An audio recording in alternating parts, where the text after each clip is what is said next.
Ladies and gentlemen, good morning, good afternoon, and good evening, wherever you are in the world and whenever you are tuning into this video. My name is James Porcelli. I'm Brian Thomas. And welcome to another very special edition of the Ruthless Talk Podcast. Nice.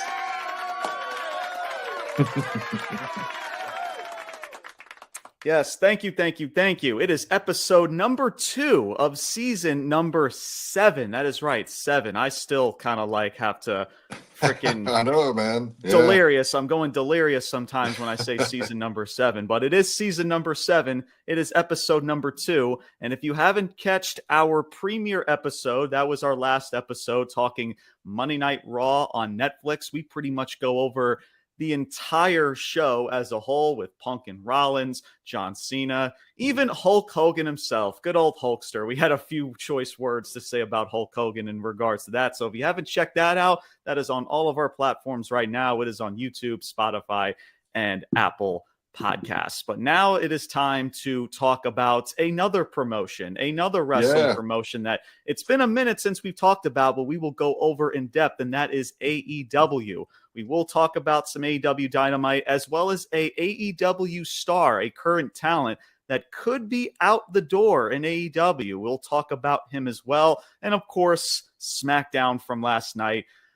Not a whole much to grasp, at least on my end. If this was a solo show, it might be one of the shortest SmackDown reviews probably of all time on this platform. But we will find some stuff to talk about and we will dissect that. However, before we get into our first topic, man, this will be our cold open for today. I wanted to go over some numbers, man, and that's in regard to Netflix for Monday Night Raw, the first episode on Monday Night Raw on Netflix, as their numbers were released. 2.6 million households were viewing Monday Night Raw this past Monday. At first, it was reported it was only 700,000. I'm like, that's pretty low. Yeah, no. I was like, that's very weird. And then, more releases came out, and then this was the final number. So that makes a little bit more sense because it is the debut show. Yeah. There is a lot of anticipation. And of course, statistically, Monday Night Raw was going to be a success, at least business-wise, of course, with John Cena, The Rock, and many other things that were a part of the show, as well as the build and the advertisement going into that said show. But again, man, the real true test is going to be what WWE does moving forward. Can they maintain that audience, that returning audience, for people like you, Brian, that I've seen all over social media, how it's been a while since they viewed the WWE product, and now they're on this big streaming service, and, they hear all this buzz and, amplification about wrestling nowadays. Like, okay, cool. I want to see what they got. What's going to keep me invested about WWE? Of course, WrestleMania season. So this moving forward will be the true test. We knew that this was going to be a success no matter what, this first episode. Yeah. But now moving forward, going into WrestleMania season and beyond, that's going to be the true test. And quite frankly, when it comes to streaming services like Netflix, if the numbers aren't really up to par, it is kind of hard to dissect those numbers, because if they're really not exactly up to par in regards to Netflix's standards, because of all of the other, shows and other businesses that they have affiliates with are cracking numerous upon numerous of numbers. The NFL is one of them. I believe they were able to surpass over 30 million households when they were when the NFL was on Netflix for those Christmas Day games. So they did really good business there. So I'm sure in regards to, if you're not hearing much about Netflix and Raw statistically, then who knows if that's a good or bad thing, right? Because, we'll soon find out moving forward. And I even got a question about that. I mean, I don't know if you know or not, but, and again, I mean, I know how the basic cable ratings work, Nielsen ratings, all that kind of stuff. But with the Netflix, like when you say the 2.6 million, is that who tuned in live, at 8:00 on Monday, or like since it's on Netflix now, I mean, you can, Yes, rewatch it on Thursday. That is live. That is That's live from live. what Okay. I'm catching on my notes right here. That again is from people like Gotcha. Brandon Thurston on WrestleNomics. It was 2.6 million households viewing live plus the same day, according to WrestleNomics, Brandon Gotcha. Thurston, and all those executives involved. So yes, it was live, and of course, people can catch it on the replays and things like that, fast forward and all that stuff. So.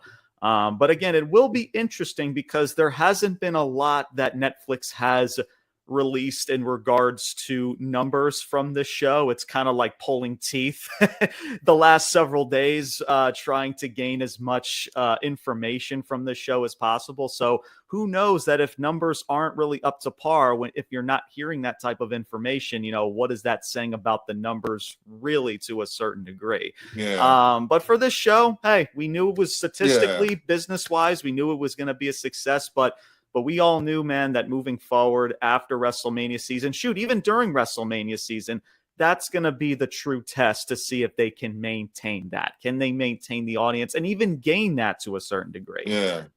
So, but hey, the test. I mean, because right now, I mean, I expect going forward, it'll fluctuate kind of like on USA, maybe a little bit more, but you're not going. They're not going to maintain over 2 million. I look for them to drop back down to maybe like 1.5, something like that. And absolutely, so, yeah. And then, and speaking of numbers too, I forgot to mention this as well. NXT, they drew in almost nearly 1 million viewers live on the CW network. Yeah, exactly. You can thank Dwayne "The Rock" Johnson himself for that. And putting him in the main event slot, which was his promo that he cut. It pretty much, if you guys watched it, he pretty much just went out there and kind of just winged it. Like there really wasn't like a set script. You can tell he was like cursing up a storm. I'm sure. See, I haven't seen the NXT yet, so I still got to go back and watch. Yeah, it was pretty much like kind of in a nutshell. I won't go over what he said, exactly, but he pretty much for the most part was just trying to wing it. And then then The Rock continued to go on, and you can see the credits start to pop up, like the ending credits, and The Rock was still talking because he was they were losing time. Like, hey, we're about to go off the air. You can see one of the executives at the corner of The Rock's eyes, he said, okay, we got 2 minutes left. Okay, we have several seconds left. So they were running out of time, and The Rock barely got his shtick out. If you smell, and then as soon as he said that, he was able to get that shtick out. And then NXT went off the air, but hey, I couldn't. It would be funny. Did he address Cody or Roman or any of that? Or so yeah, he talked about Monday Night Raw on Netflix and how much of a success it was, financially, of course, viewership wise, and all that stuff. Talking about the show as a whole, he ended up also talking about criticism from fans and how talking about the Cody Crybabies comment about, how fans wanted Cody to finish his story, and now how fans feel a certain type of way about how The Rock is all of a sudden befriending Cody and kind of blurring the lines with that and having drinks with him backstage. So he was kind of I guess, poking fun in that regard. And he's reminding fans hey, The Rock is 10, 20 steps ahead. Enjoy the ride that he's taking you on and stuff. And I made some comments about that, and I guess I'll say that here real quickly. Look, there may be a plan, right? There may be a plan to maybe rectify all this. Who freaking knows? And The Rock is going to do what The Rock wants to do because he's got his people around him. He's one of the head honchos of TKO. And he's a smart dude, right? I mean, The Rock is a smart dude. He knows what he's doing. I just hope that he understands that a lot of this noise that he is getting because of what happened this past Monday is very justified. There's a reason why people feel a certain type of way because there may be a plan set for you and maybe for what you could be involved in, because who knows if The Rock is going to be a part of WrestleMania or not. But for you to say what you said, and trust me, there's a lot of fans that are fickle. They'll say one thing and they'll say something completely different to make them sound ignorant, right? There's no question. But for this exact type of scenario, you can't fault the fans to feeling a certain type of way, especially how Cody is looking in regards to all of this, right? When the whole point or last time that you guys were face to face to where, I don't know, you left Cody Rhodes in a pool of his own blood in a brawl freaking in the parking lot. And then, you know, talking crap about his mom in front of his face, like Mama Rhodes and all that Mama stuff. Rhodes. And for you to kind of just like blur the lines and somewhat pull back the curtain, it was just very, very weird. Because it may be to a certain degree having The Rock look good, but he's also got to understand that maybe sometimes these certain scenarios are not making others surrounding him that look that much better, if that makes sense. Sure. And that includes Cody Rhodes. So that was kind of my whole spiel. Again, you guys. Yeah, I'm kind of with you on that too. Is like, I'm sure there's a plan and they're going to revamp this up, but in that moment, he didn't, I don't know, just that presentation again, it was more for the corporate, you know, it was a money grab. Everybody for this happening, you know. Exactly. Yeah, exactly. So, and who knows again what The Rock is going to be a part of. We still need to know more. We'll know more as the days go on, but yeah, it was just, you know, and again, like I said, The Rock is a smart dude. Whatever his agenda is, it's going to obviously benefit him, you know, the executives, TKO around him, and making the most money possible in regards to what they do business-wise. But for us fans that have to kind of soak that in, that are trying to suspend our disbelief, that had very high expectations for when The Rock was going to come back, it was just underwhelming. It was a very underwhelming sight. Sure. And it just doesn't make people like Cody Rhodes look good after what transpired last time between you two. And this is the thing about pro wrestling, to where, you know, we like to just pull back the curtain and we like to showcase things backstage and in gorilla position. And it's a hard time for us fans to kind of just to forget that. It's like you expect for us to just forget everything that transpired between you and Cody, but say, oh, don't worry, you know, trust me, trust what The Rock is going to take you on this journey. Like, you just expect for us to forget because of what's going to happen in the future. Like, come on. I don't know, man. That's kind of weird. Yeah.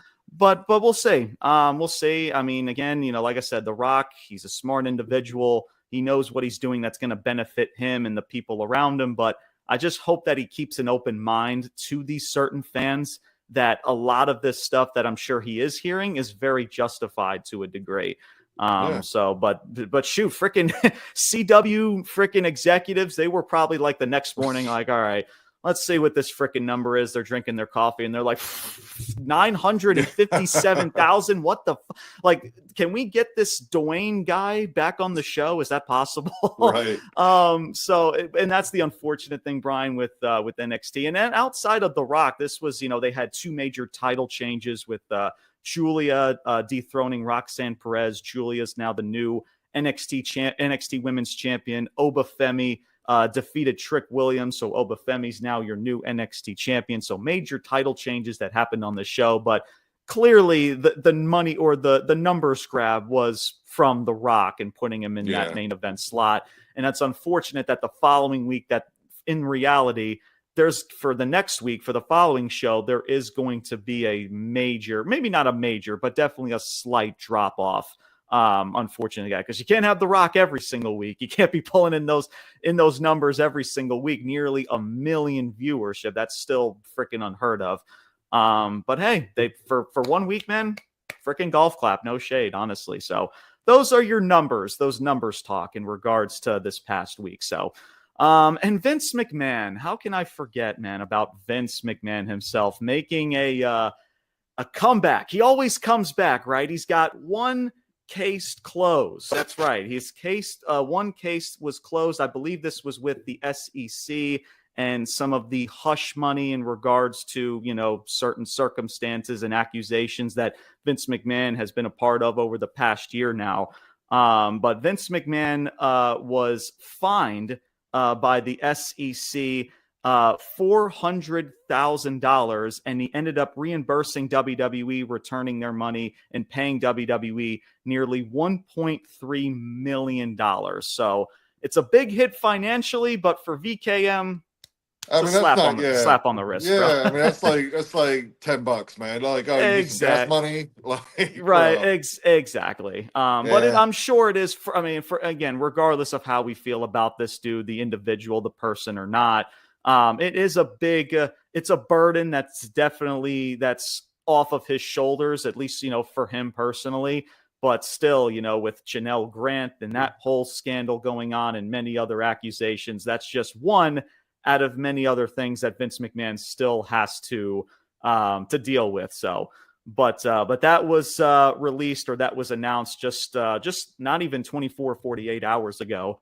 And who knows if we will ever see Vince McMahon ever return to wrestling television at all. Maybe not in an executive role, because we've already seen TKO and Endeavor. They're trying to do everything that they can to just pretty much release themselves from the Vince McMahon and McMahon name as a whole.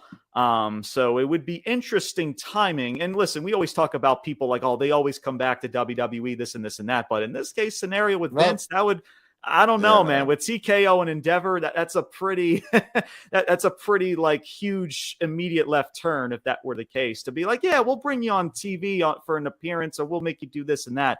So I don't know. And Vince ain't gonna do that either. Vince ain't gonna be.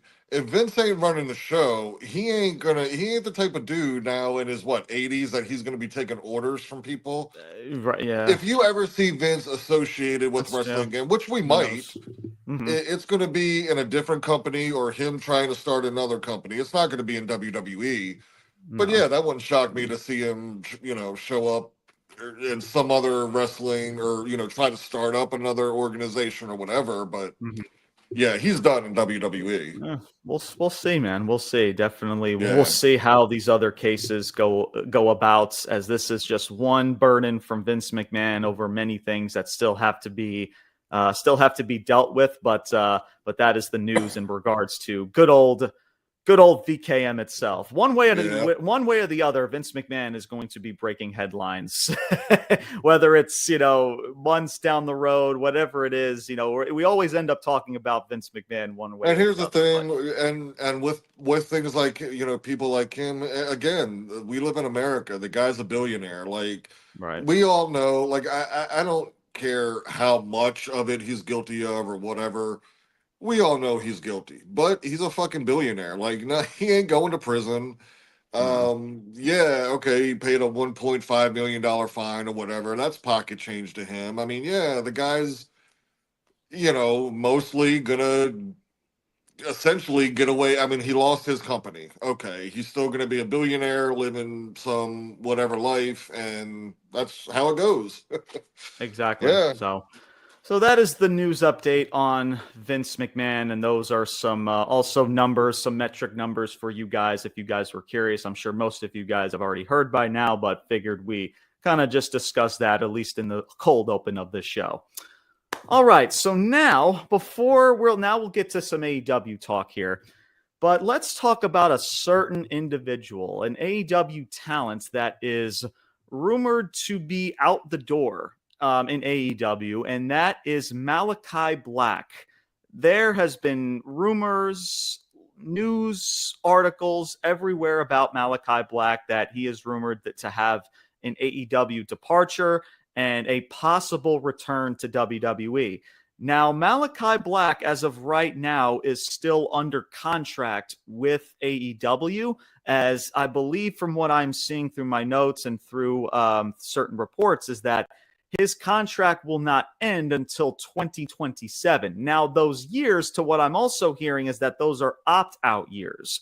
So he can opt out of that contract because of those negotiations within those final 2 years.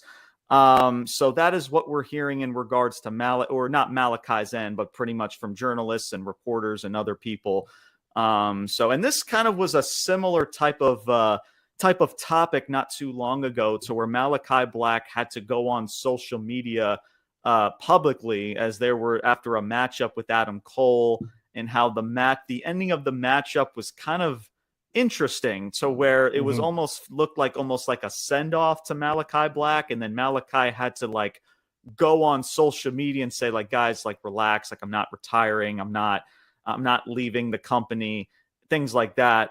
But here's what I'll say to that. I'm sure I've said that before. It is kind of a weird look to where like you have to go on social media to explain the booking of like what's going on. Like Right. Malachi was just like, listen, we had a good match. There was a handshake and that was it. And you guys know how I feel about handshakes, man. And I talked about that whole scenario, especially through TikTok and social media. It's weird on the dynamic of when we do those handshakes, man. It's just like the characters that we put people in those scenarios, it just doesn't fit. The story doesn't fit, and the situation between, a character like Malachi and somebody else just doesn't call for it.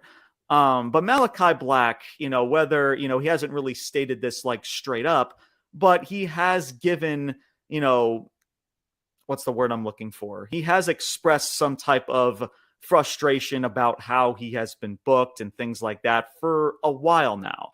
And I'll get to you, Brian, in just a second. We've talked about a lot of things with Aleister Black, Malachi Black, whatever you want to call him now, but we had all this hope for Malachi, right, when he arrived in AEW, to where like, and he was off to a good start with that feud with Cody Rhodes, and all of a sudden they just decided to throw him in a faction with Buddy Matthews and Brody King, which had potential too, don't get me wrong, but the bread and butter for a guy like Malachi Black and how uber good he is and the potential that he could do to uplift your company, for him to just be thrown into a faction where clearly they had no long-term longevity nor creativity for him and the people around him. But we all know that the strength of Malachi, Aleister Black, and it was given proof in NXT, that this dude as a solo act can, again, not just for the talent that he is, because there's a lot of talent in this company, but just the mannerisms that he progresses or he holds and what he can do to uplift AEW if he's put in the right scenario. We saw him and Edge, Adam Copeland in a feud to where that even had its moments with the whole steel cage match. And it's unfortunate, of course, with Adam Copeland's end and his injury and how that kind of transpired with that. But even some type of segments that those two were a part of with Malachi as an individual, a solo act, it's like it was a breath of fresh air. And for you to kind of just stuff this dude in a faction, in a trios team, and to legit have to not catapult him to anything, and nor the people around him, to just stuff him in a team like I'm sorry, man. It's very underwhelming to where, in WWE, this dude was not booked at all, especially when he got to the main roster. And then we had all this anticipation and all of this hope that, he's going to get to AEW and he's going to thrive, man. And it's been the completely opposite direction. And let's say if he does go to WWE, man, like, are we really going to be confident that WWE is going to miraculously just start booking him better? Because, I mean, Andrade is a great example to where he just left AEW not too long ago, and here he is in WWE, and the guy's almost irrelevant right now. So even if he does go to WWE, and I'm sure it has many reasons of why that could be the case for him, but if he's just going to go back over to WWE, like, okay, I was like, oh, don't worry. Okay, now Malachi, we're going to, people are excited. I can't wait for Malachi to get to WWE, this and this and that. And it's not because of the fact that he's not a good talent, because he is. It's just that we see these people that do return, a handful of people that come to WWE, lately or, coming up. It's going to be Penta, probably this coming Monday night on Raw. But again, we see it from Andrade and so many other people that they come back to WWE and there's just nothing. There's nothing for us to truly care about what the individual is doing in regards to a storyline and what they're doing on a week-to-week basis. So who knows? And I'm sure maybe we'll know more in regards to this situation. But Brian, what are your takes, man, in regards to these rumors, Malachi Black, and all of this as a whole? Yeah, I mean, I've always been a fan of the guy. I mean, I love his gimmick. I like the way he delivers promos. He's excellent in the ring. I mean, he's got some innovative moves, that you don't really see. So yeah, I mean, I like his whole package, even back from WWE. And absolutely. Yeah, I don't know why or how, both companies seemingly have booked this guy into oblivion. Um, so, whether he leaves or goes to WWE or stays there, I don't know. But, and I even say this about House of Black as a whole, and it even worries me with like a Julia Hart, but like all four of those individuals, Brody, Malachi, Julia, and Buddy, I want to say Buddy Matthews. No, it is Buddy Matthews, or is it Buddy Murphy? It's Buddy Matthews. Yeah, I even Matthews. get it. I even get it mixed up too. So I feel you on that. But like all four of them, and I really want to talk about Buddy Matthews here in a second, but all four of those people have talent. Really, really good. I think their presentation, like their look, and the mannerisms, particularly with Julia, Brody, and Malachi, but the mannerisms the in-ring psychology fits their character. And I just want, like, with a Tony Khan booking or whoever, it's like you got the look, you got the presentation, with the smoke and the mirrors and dark, right? And Julia and Brody and all that, they can go out there and deliver the promos, but the booking, you don't book them in story, in like anything intriguing or anything that's keeping us captivated on a weekly basis. It's just, and that's been the issue in WWE. Absolutely. Buddy Matthews. If I can talk real quick about him, and we saw how the match kind of ended in AEW, but Buddy Matthews has always been a guy for me, and Pac. These two guys, like their combination of, like, they're both built like brick shit houses, man. And their combination of speed and power, like, I'm not saying like completely rip it off, but man, like the British Bulldogs, like Davey Boy Smith and Dynamite Kid, Buddy Matthews and Pac, or Pac or whatever. Yeah. I'm just, both of those guys in AEW and in WWE, I feel like they've never really got off, clicked with anything, but those two guys I think are amazingly talented. So anyway, not to get off on a tangent there, but shout out to the whole House of Black, Buddy Matthews, Brody, Julia, Malachi.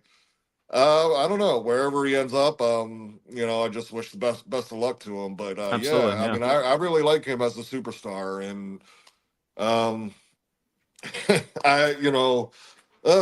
don't know why I don't know. I don't have an answer for you. Yeah. I mean, we've said the same thing about a team that's very similar to House of Black, maybe not as supernatural, but pretty similar in regards to how they're presented. Like Final Testament over in WWE, it's just like, at least as of recently with, The Miz, and that's had some legs to stand on over the last several months or whatever. But ever since, even when Karrion Kross started in WWE, or when he returned, it's just like, okay, he had that little shtick with Roman, and then he had like this week feud with Drew McIntyre, I want to say, when Drew McIntyre was a babyface. And then after that, there was just nothing for Karrion Kross. And then they stuff him in this faction, which had all the potential in the world with Scarlett and with AOP and with Paul Ellering. And like, Brian, I think this was like an exact word that you even said in an episode. Like, does it take a fucking genius to just book these dudes properly? And I feel the same way about Malachi and even about House of Black. It's just like, we went to Collision just last year, and I believe it was House of Black. It was FTR, both Malachi and Buddy Matthews against FTR. And we watched their presentation and their entrance and everything. It's just like, that's there. Like, that box is checked off. But what they're doing on a week-to-week basis, the creativity from these writers, Tony Khan or whoever is, obviously everything goes back to Tony Khan because, he's the head guy. But still, it's so odd that you have so many creative writers, right? You're this alternative to one of the biggest wrestling companies, that's WWE. and you can't find a way on a week-to-week basis to make these dudes just captivating and have a connection towards a certain amount of people. It's just and even weird. Brody King at this point, like I feel like as Yeah. long as he's been there, like I mean, this guy, you know, again, you want to keep faction, and that's all. I don't even care about the faction part, you know, per se, but like, I mean, this guy, again, his size, his presentation, his physicality, he can be challenging for the world title. You know, he's a decent promo. He's not horrible. No. And regardless, again, not everybody has to challenge for the title, but I'm saying that he's just been the, you know, a guy in a faction for 2 years, basically. Yeah, you know, exactly. And I think he's better than that. No, absolutely. Much love to Brody King as well. And just going back to Malachi Black, and it's just like, it's not that for me, it's just like, I don't think that I wouldn't be invested or feel a certain type of way about the faction like House of Black, but it's just like, but if I have the creative pen, right, if I'm Tony Khan or if I'm an executive writer, I wouldn't put Malachi Black in that situation with House of Black. I would be having this dude thrive on his own. You know what I'm saying? To where, and if you are going to put him in that situation, let's say if I'm just in the minority and people are like, no, House of Black could be good. No, put him in House of Black. I'm like, all right, okay, cool. But what's the plan now? And clearly you stuff them in this faction. You have all the right people that's involved, all the right people like, you know, people like Buddy Matthews and Brody King, and even Julia Hart that's uplifted her career. But the problem is that there's been, and this is a problem with AEW as a whole, and even WWE, it's the inconsistency. Inconsistency, and that is why people just don't feel a certain type of way about not just the characters, but also the story or what they're being involved in. And that is the problem. There's too much inconsistency within AEW and within professional wrestling as a whole. So on one end, if these rumors are true, I don't blame Malachi, because we all know that Malachi Black should be thriving in this company, along with people like Miro, who was upset in AEW before, who has had his situation. I don't know what's going on with Miro. I don't know what's going on with Ricky Starks. I have no idea. But and here's the thing, even with guys like that, like a Miro, and you know, I don't know how old Miro is, but I feel like with a guy like him, you know, he's essentially, I mean, for all intents and purposes, been out of wrestling for, you know, 4 years, whatever. I mean, I don't know how many times we've seen him on AEW, but as good as this guy was and could have been, and at a moment, like he, you know, he was a superstar, and now he's been gone for all this time. Like, it's kind of like that. You hate to say it, but I mean, maybe the window is closed. Like, I don't know that he can come back, you know, after essentially being gone for so long and pick right back up. You know what I mean? Yeah. So it's, exactly. Yeah, no. And Miro is 38 years old, by the way. And I think Malachi is 30. He's 39 years old. So, I mean, they're still in, like, you know, maybe not the prime of their career, but they're still somewhat in the prime of their wrestling career. And to just kind of see it being wasted, like we're just buying time to be like, oh, don't worry, like we're, you know, just wait, and Malachi Black's gonna be booked like a star. We're gonna have something for House of Black, and just like as time goes on, it's just like clearly there's not a plan, there's nothing outside the box, and we're just kind of just sticking Malachi Black off of TV, and it's just like, you know, it's like collecting dust, right? It's like there's so much talent on this roster. And when I say talent, I just mean people overall. There's already so many people on this roster, and it's just like, and then you stuff somebody like Malachi. But yeah, we're going to, and I know we're going to save this topic, but we'll put Jeff Jarrett on majority of the show, a guy who's in his 50s. We're going to push him to a final maybe title run like he's Sting, which is fucking weird. But let's keep Malachi, let's keep Miro, let's keep freaking Ricky Starks off of TV. It's just I just don't get it, man. You know, and if they want to do that, that's fine. But clearly, from what we see, and I'm sure like it takes 2 freaking brain cells to see it as well, like these people that they are keeping off TV just have a lot more to offer right now. That doesn't mean that the people on TV now can't benefit some type of way. But these people off TV like Miro, Ricky Starks, Malachi Black, these dudes should be like, maybe not like the head honchos of the company, but should be impacting your company one way or the other in a massive role. And they're not in that spot. Ricky Starks, and I know we're going to get off on a tangent, or Yeah, at least right, because you said something that I already had a comment, like, because I've been thinking about this Tony Khan shit, but like Ricky Stark. So, and I don't know what happened, you know, if there's backstage politics, maybe he was injured for a time, but this is a guy who was building himself, and you could feel it, you could see it in the crowd, and he got himself over. And damn, if it didn't feel as soon. I mean, he, you know, maybe 2 months in that role, and boom, he's fucking gone. Like, what the fuck happened? So yeah, I don't know, but to Tony Khan, you know, I was thinking about this. Like, he really is the epitome of like your 12-year-old fandom that just wants the all-star team, you know. And you can go in any sport, right? Baseball, basketball, football, whatever. And go ahead and get your you know, all pro at every single position, right? Your all stars at every position. That doesn't work in sports. Fucking rarely, right? In any roster creation in a sports and whatever, you got your superstars, you got your mid-level talent, you got your utility players. Yeah. You know, all those types of things. And Tony Khan just seems like, I'm going to get this big name, this big name, this big name. And half of them are just sitting on the fucking shelf. Yeah.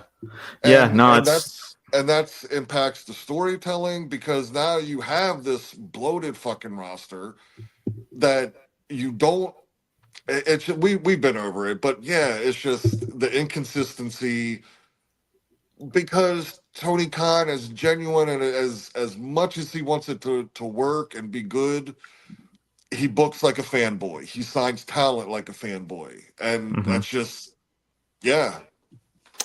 Yeah, I mean, and I think I'll just leave it at this, and we'll get into Dynamite from this week itself. You know, there's people that should be on TV, and then there's just people that just shouldn't be on television, right? Because I know we're in an era of wrestling to where, you know, the more wrestling, the better it is for everybody, because we're getting more TV time. It's just, it's not the case. It's not. I mean, I guess it's better in the aspect of, you know, yeah, there's more eyeballs, or, you know, this person could get, yes, that's, I guess, absolutely. Yeah. But that doesn't mean the quality.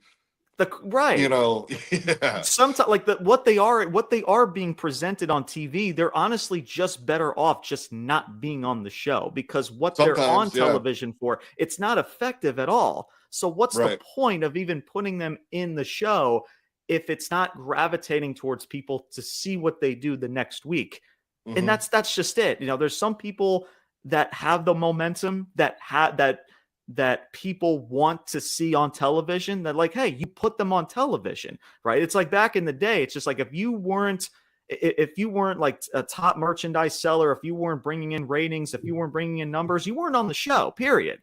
And clearly, you know, we hear it from people from all over, like fans, about Ricky Starks, Miro, and Malachi Black. You know, these are people that have A, so much to offer, and B, fans want to see these people on TV. Yeah. It's just so weird. Not saying that you need to put a world title on them, but put them on TV that's going to captivate people on a weekly basis. Yep. And that's it. So for Malachi, man, we know when it comes to him and whatever he does, you know, we wish him the best of luck, and who knows where he ends up. But it is unfortunate that, you know, clearly there has been a massive disconnect, regardless of what he's told us.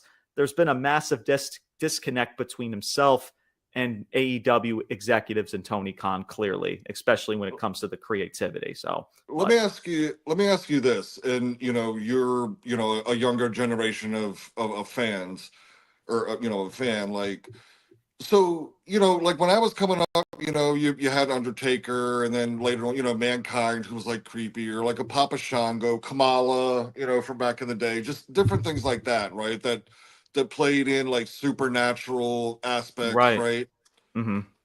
And all those aspects, right? Even Kamala, like, I mean, that gimmick was fucking awesome. You know, he wasn't the hugest star or whatever, but it, like things like that, to me at least, have always, if you have the right talent, right, at doing these kind of creepy, spooky, things, it Right. fucking works like all the fucking time. Yeah. And Oh here you yeah. have a Malachi Black, and it's just like, I don't know. I wonder, and even with like a Final Testament or the Wyatt Six now, like, is there a younger generation that, I don't know, maybe that just doesn't appeal the same way it used to? I I don't think know. I would honestly say, I don't know if this has anything to do with the younger generation. I think it's two things. Number one, it's the fact that I think clearly, like, these people, they just don't know how to book those types of characters. Like, it's clear Sure. that Triple H, when it comes to like the Wyatt Six and Final Testament, like, you can clearly see, like, it's always like the same exact thing every week. It's very repetitive type of booking when it comes to Supernatural. Like, there's not a whole lot of stuff that's outside the box. But the other thing is, honestly, Brian, and we've already talked about it already, and I've spoken about it many times, is that the pulling back the curtain, right? The behind the Yeah. scenes, the things like Yeah. that. And when people see that, right, people will say, like, oh, it's cool, I like seeing behind the scenes stuff like that. Okay, cool. But when you see it all the time, and then when you do see a talent that is trying to portray this supernatural character, Sure. fans feel a certain type of way because they constantly see what's going on behind the scenes daily. And that's what's hurting, I guess, the suspending of the disbelief that, oh yeah, Malachi Black and the lights going off and all of a sudden they show up in the ring. Yeah, I can believe that. But when you keep constantly showing shit like that, it doesn't work anymore. That's what I mean by like protecting pro wrestling and protecting these characters. And, of course, when it comes to the pro wrestling fan now, it's more of like a microwavable society. We've talked about that many, many times. But I truly feel that the pulling back the curtain and seeing all of this stuff behind the scenes, which is, again, it's not that I have a problem with it. The problem is, it's just that the people that you are putting in these behind the scenes documentaries and clips on social media, these are people that are still trying to create stories with one another. To be the character, right? If you were to show this like 10 years, 15, 20 years down the line, that would be one thing. Like Shinsuke Nakamura right now. Like Shinsuke's in this new darker version of his character, and executives and pro wrestling think it's a good idea to already just show them all the creative stuff and the magic tricks behind the scene. Like, what the fuck are you doing? Like, we get it. We understand what's going on. We get it. It's like, oh, you really think that this is not going on behind closed? Well, no, of course, no shit. But we as fans want to still feel like this is real to a certain degree. Because if you don't have that, if you don't have kayfabe, if you don't have the believability that a character would legit do something like that, then like what's the point? You know what I mean? So I really truly feel like that's the main culprit of it, Brian. I don't really think it's the fan base. I think it's because that pro wrestling, WWE, they show so many stuff in guerrilla and behind the scenes stuff, what they do before the show. And it's like, we get it. We know as fans that happens behind closed doors. Like in this, and listen, we can say a lot of shit about people like Vince McMahon and how he ran the business and how he was creatively the last 10 years. He would never do something like that and showing things like that. Never. He would never do that.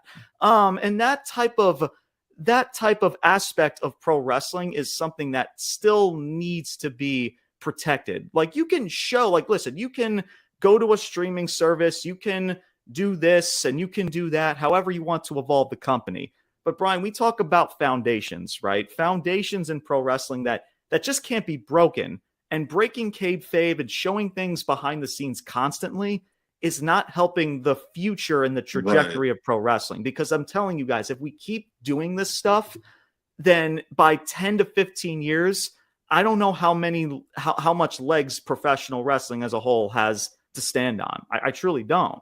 But yeah, so hopefully that answers your question, Brian. So no, and I feel you about that too, because that's always, especially in wrestling, because I do the behind the scenes and the documentaries. I'll eat that shit up. I love it. Oh yeah, me too. That's always been a baseline for me. Is like, yes, let it like a decade. Just baseline a decade, 10 years, give it 10 years. Then if you want to revisit it and show all this, great, Absolutely. Yeah, not like a week or 2 weeks before you had an event, when all of these people are still trying to tell a story in the current time frame, the present time frame. It makes no sense.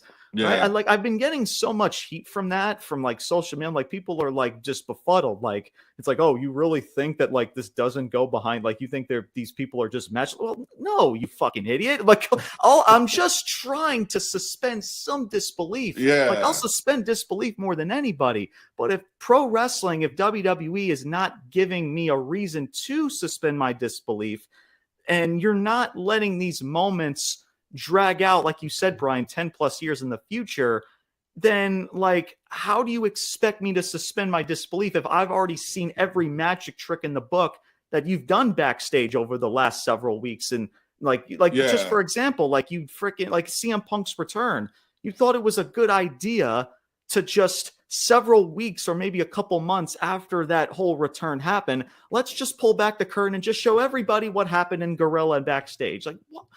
Save that for like years and years down the road, man. It's not that it's cool to look at, because trust me, I'll eat that shit up too. I love that type of stuff. But it comes down to the timing of it all. Like, it's the timing of when you release that type of stuff. Like the stuff with Bray Wyatt, of course, because now he's passed. Like, okay, you can show that. Like, that makes sense because unfortunately he's no longer with us, right? You're not going to be able to bestow that character anymore. So yeah, if you want to do that, that's totally fine. But all these other circumstances, man, like, you got to wait for the right time to do that. And I think that for characters like Malachi, for characters like Final Testament, Karrion Kross, it's hard, because those are the characters to where you have to truly protect, like really protect the aura and the mystique of it. And if you don't have that, if you're just pulling back the curtain everywhere, then it's hard for those characters to just feel that much more special. That was a lot. That was, I guess you could say, a mini rant there for me. But so that's the situation with Malachi, and I'm sure we'll hear more over the next several days, weeks, to see where he goes and what his contract situation is going to be. Again, there is opt-out years from what we're hearing going into 2027. He's still under contract, but we'll see how Malachi and AEW will handle things behind closed doors, as I'm sure we'll hear things moving forward in the near future. All right, so AEW Dynamite as a whole. Now, we didn't talk much about World's End. Again, I didn't watch much of the show from World's End just a couple weeks ago. And I've mentioned, of course, Kenny Omega and his return, and we'll talk about Kenny Omega. Cope, as in AKA Edge, Adam Copeland. We'll talk about him as well. But specifically AEW Dynamite from this past Wednesday. So we'll start right off from the jump. Let's start off with Will Ospreay. And speaking of House of Black, Buddy Matthews, as they were in a matchup one-on-one to start the show. Really good matchup. I mean, it's Will Ospreay and Buddy Matthews. Tremendous matchup overall. But when it comes to pro wrestling, man, you guys know how we like to settle things in pro wrestling, right? It's Will Ospreay. He's pretty much like being like the older brother, like little brothering Buddy Matthews. Like, hey, you're gonna be something in this company one day. Don't you worry. You keep working hard. This and that. And they ended up shaking hands. And that it's just kind of odd, just because I feel, and I'm sure it's not this much of a difference, but I feel like Buddy Matthews is twice Ospreay's age, but that's what I mean. That right. Like, exactly right. Like, I'm pretty sure Buddy Matthews has been, maybe again, not as, not a huge gap, but it is definitely a lot older and maybe has a tad bit more experience and has been in more of these bigger companies that Will Ospreay has had. So yeah, it's a weird dynamic there. So yeah, the match was great. I have no issue with that at all. The matchup was fantastic. And of course, Will Ospreay winning is the right call. I feel like with Will Ospreay's booking, it's been very weird. I thought the matchup with Kyle Fletcher, I believe this was Full Gear, to where he lost. I thought that was a weird decision to do, because again, this is a guy eventually that you're going to probably push to the main event scene at some point. And for you to have him lose to Kyle Fletcher is weird. Oh, but James, he's trying to elevate Kyle Fletcher. It's to put Kyle Fletcher on the map. Okay. Will Ospreay is not in a position to do that. He's a guy that people, a lot of other fans outside of the hardcore wrestling audience, still need to know much more about a Will Ospreay. And we know how talented the guy is, but clearly he is the top one of the top faces now of this company. You got to keep that momentum rolling for Will Ospreay. So at least this matchup was a good reset. Maybe reset. I'll just use the word reset. A reset to where he wins this matchup. But I'm telling you guys, man, it's just like, and again, this is not an AEW issue. It's just a pro wrestling issue to where I just see just handshakes. It's like I'm back in like Pee Wee football. Hey, good game. It's like they show up in a line, right? It's like all the little kids, like they'll high five each other, like good game, good game, good game, good game. Or like you're in like rec basketball, like after the game, like good game, shaking everybody's hands. That's just what I feel like wrestling is. Majority of it is nowadays. And it's just like, all right, you put this match up here, they shake hands, and I'm like, all right, you put on this really good match, right? That was good. But what are you doing? Like, what was the purpose of this, right? Like, what are you doing to truly? Is that the best way to kick off the show in a story-driven way? You know what I'm saying? But what are your takes about that, Brian? Will Ospreay and Buddy Matthews? Yeah, like you said, great match. Buddy Matthews is again one of those talents, like I mentioned before, that I feel like. For whatever reason, I don't know, that is just never really connected, gotten over, whatever the case may be. But I think he's a really talented wrestler, can do a lot of great stuff in the ring. Just for me, at the end of the match, kind of with what Ospreay was saying to him, I guess, especially if, like you were saying, if Malachi is leaving, I guess maybe the House of Black is going to disband.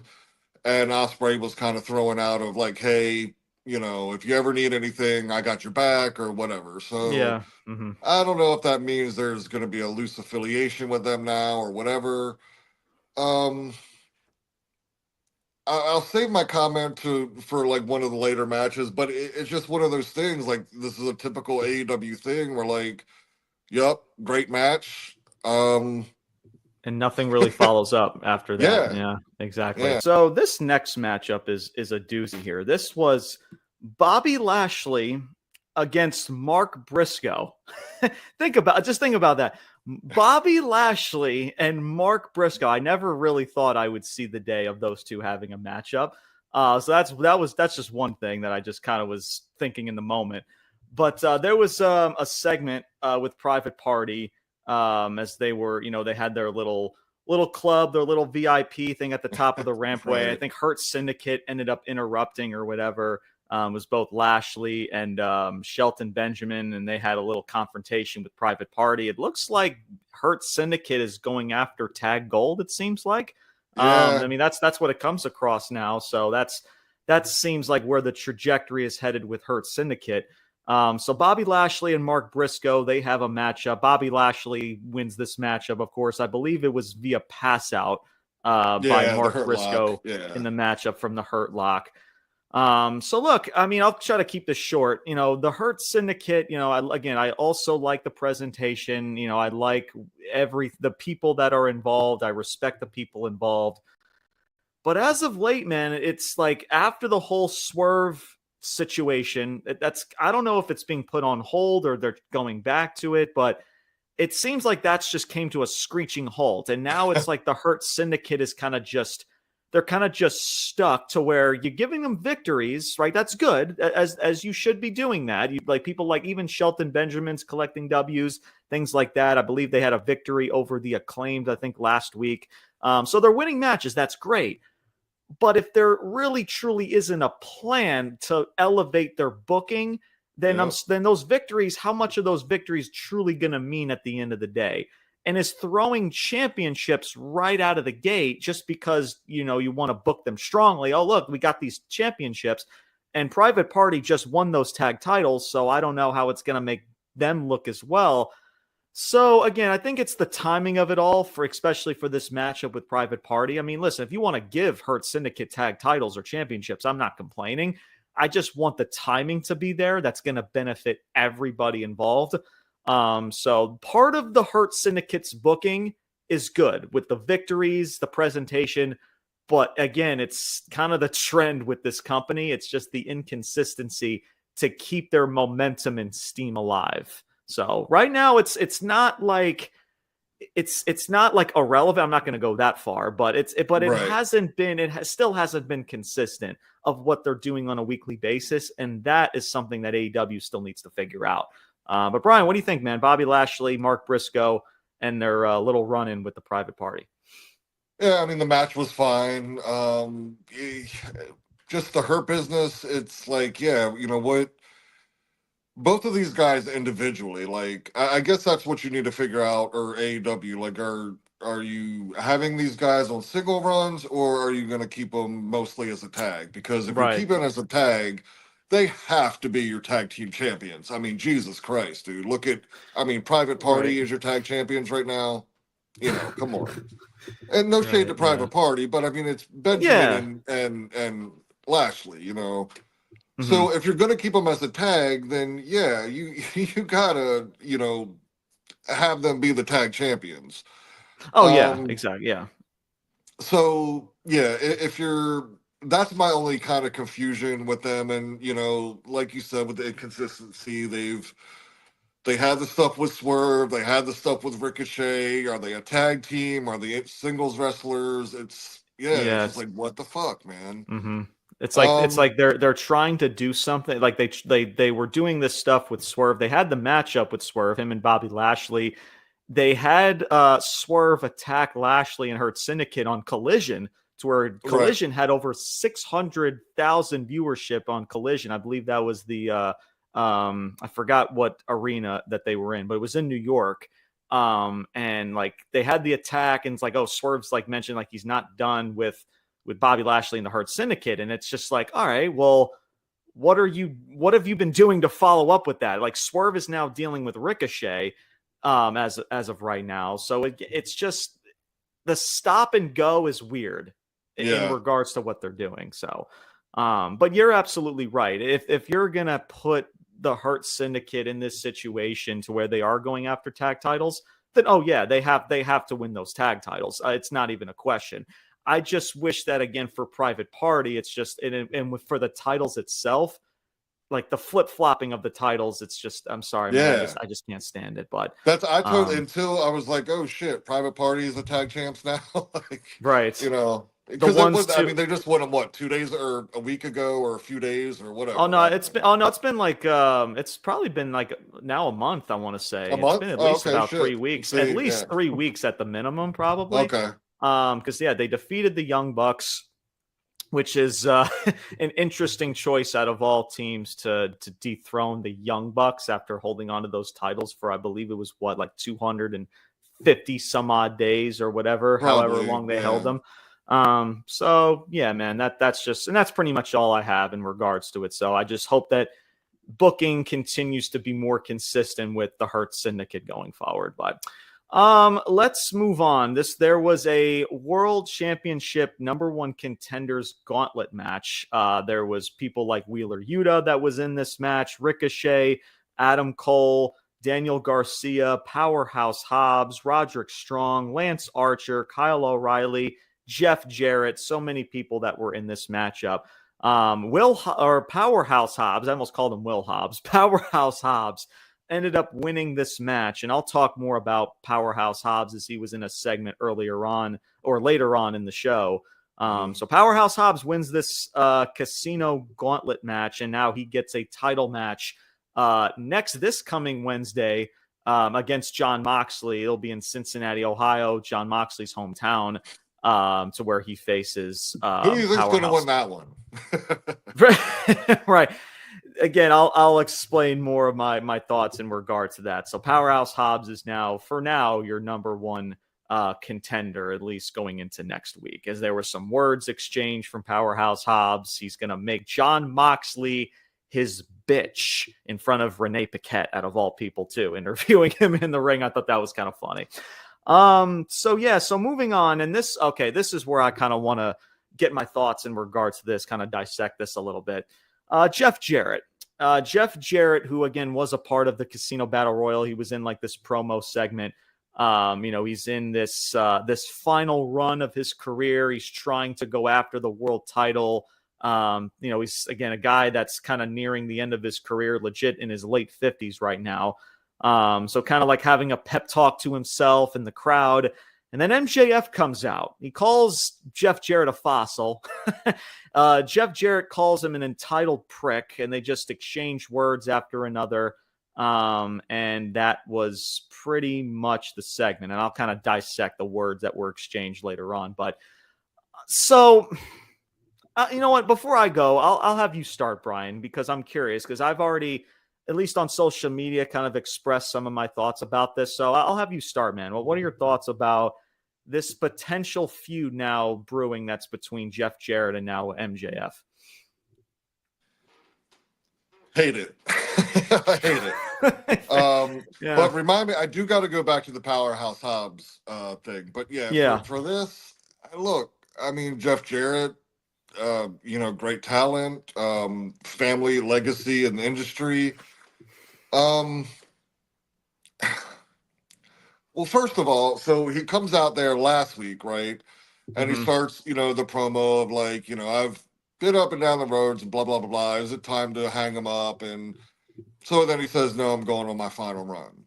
So he comes out there for the Battle Royal, gets jumped, doesn't even make it in there, and then comes out to the ring. And basically is getting ready to start the same fucking promo. He's like, guys, I really got to think, is this, didn't you just tell us you thought about it last week and this is what you need to do? Like, yeah. So anyway, that's that. But I mean, I don't know. I mean, are Jeff and MJF going to put on good matches? Yeah. I mean, Jeff Jarrett's a professional. He can still go in there with anybody. Sure.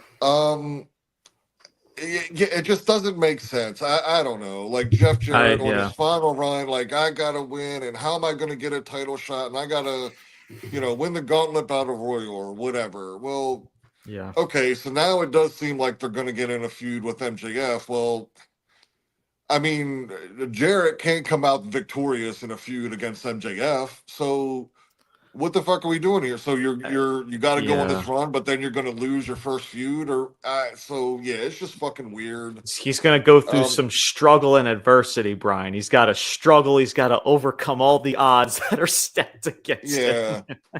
So I don't know what the end goal here is, but I mean, as much as you can give kudos to Jeff Jarrett and his career, which yes, he deserves, or is earned or whatever, but no, in 2025, there's not a 50-year-old in professional wrestling, that should be going after the world title. Like if that's the face of your company, the world, your world title holder is your 50-year-old world champion, while you got, a roster full of 25-year-olds, then you're doing something wrong, man.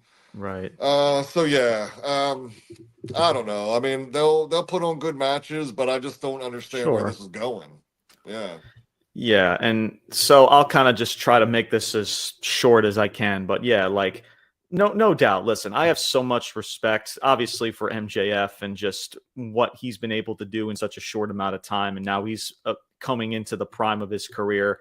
And Jeff Jarrett is the same way, right? Like Jeff Jarrett, man, I have so much respect for the dude, and he has been a guy throughout his career that's been a reliable talent. Anything that you throw to with this guy, like he will deliver in regards to what he has to do. And in WWF, when he was the IC champion and he was wrestling people like Razor Ramon and in that mid-card scene, he was fantastic and he was really good in that role. But that's his ceiling. Like I'll give him all due credit. He's had a couple good, like even back before he was WCW, back when the territories.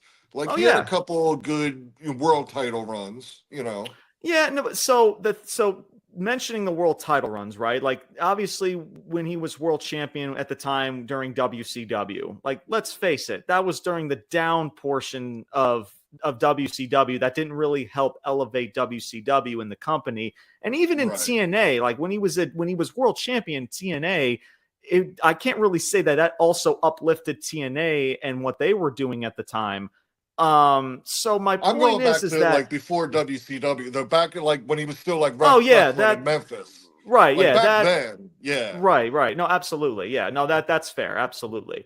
But there has been times to where when it comes to Jeff Jarrett and being in the world championship picture, it just for majority of it just hasn't worked. And now we're in 2025. This dude is in his late 50s. Jeff Right. Jarrett going on a world championship run, and we are telling the story that's the final year of his contract. We don't, he's kind of contemplating retirement, whatever. Like, he's not Sting. It's Jeff Jarrett. It's Jeff Jarrett. Like, and again, that's Yeah. no shade to Jeff Jarrett. I want that to be clear. But is this something that us fans truly need right now? Is this the best case scenario for MJF, to where he just came off of that feud finally with Adam Cole, and now the first thing that he does is getting stuck with Jeff Jarrett and just calling this dude a fossil and exchanging some words about being on a year contract and things like that? Is that the best case scenario to utilize MJF? And putting Jeff Jarrett, who again is a guy that again is a reliable talent and is respected by many people in this industry. But we talked earlier, Brian, about guys off the show like Malachi Black, people like Miro, people like frickin' Ricky Starks. Like, is this something that with AEW, to where, let's face it, the company and the product is at an all-time low in regards to fan interest? Is this the best case scenario to start 2025? Is an MJF and a Jeff Jarrett feud? Right. I'm not seeing it. I'm not seeing how you're going to captivate people of a Jeff Jarrett character who's in his late 50s trying to go after a world champion, being a main event.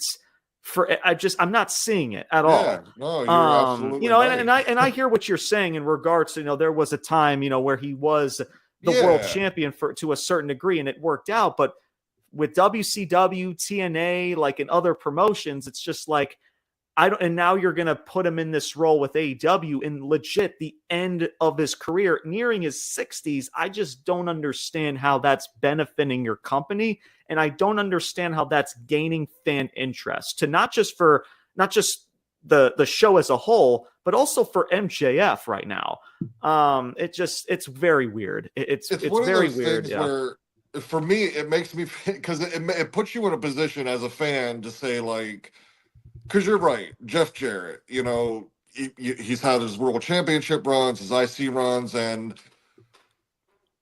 if you want to rank tiers, which we all do in sports and whatever, exactly. He was, at his best, he was a top mid-carder, right? Mm-hmm.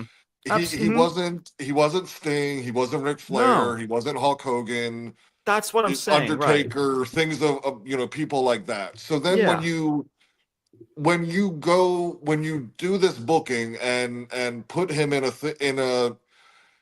scenario that would make sense if it's a Ric Flair, if it's a Sting, if it's an Undertaker, right? Exactly.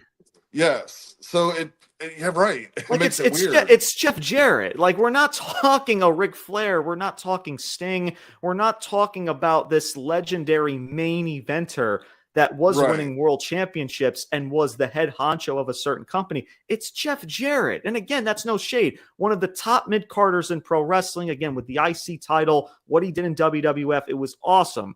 But now in 2025, a guy who's nearing his 60s, is this the best case scenario that you have to offer for your product and for your television show? I just find that hard to believe, man.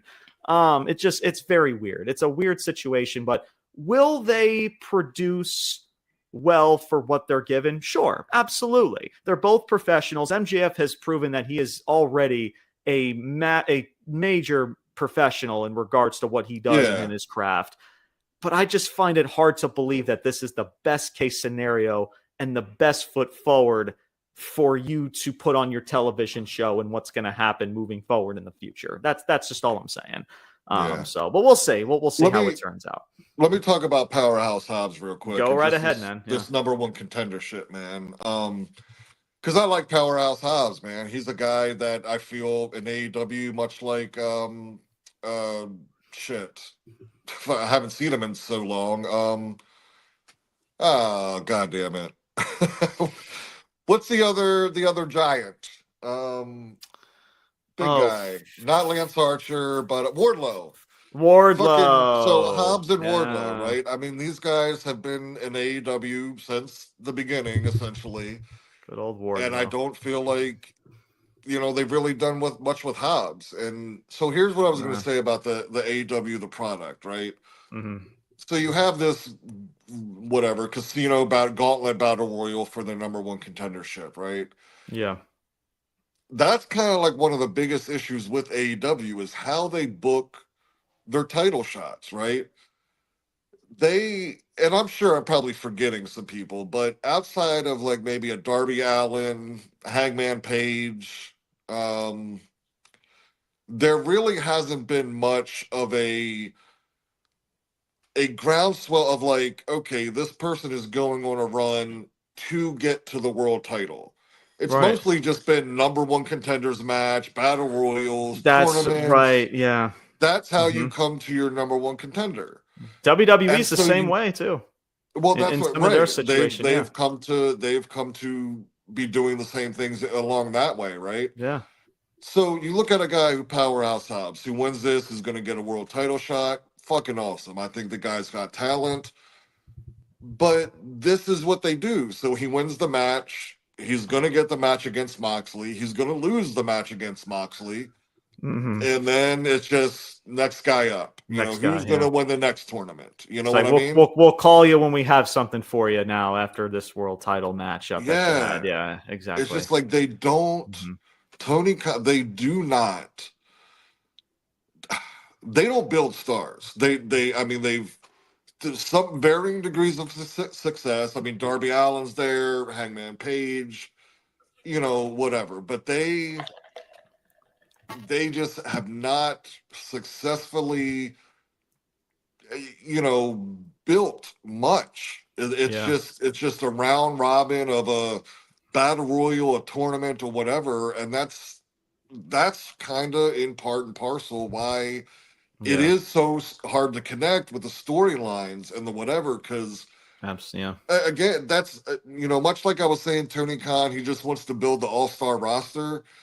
That's the kind of way he books. He just, okay, I got this all-star roster. Now I'm just gonna book a bunch of dream matches. Mm-hmm. That's all the fuck it is. Mm-hmm. So shout out to Powerhouse Hobbs.